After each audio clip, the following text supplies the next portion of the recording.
А пока поспешим в Институт арабского мира, где ждут цвета и великолепие Узбекистана. По-моему, это другое измерение.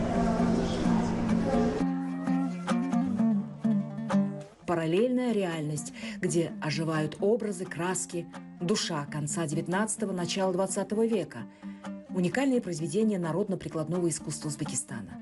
Изделия мастеров и полотна художников русского и туркестанского авангарда из музея имени Савицкого в Нукусе. Более 300 шедевров буквально осветят зал института. Генеральный куратор выставки Яфа Асулин никогда не покажет усталости.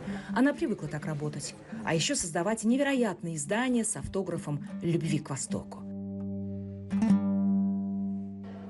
Вот и в нынешней выставке видит мотивы сказок «Тысячи и одной ночи». А возможность сотрудничать с Фондом развития культуры и искусства – подарок небес. Это счастье показать миру неизведанное великолепие, делится чувствами куратор. При всей своей загруженности необыкновенно открытый и полный света человек. Такое бывает только от Бога.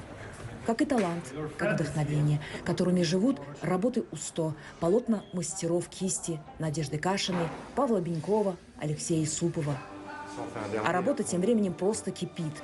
И невозмутимы только путники Александра Волкова. Будто смотрят на нас через вереницу лет, сплетенных золотом восточных мастеров в золотой осени Парижа. Саида Давлетова, Шавкат Кадыров, Санджар Султанхаджаев, Ахун Шарипов, Париж.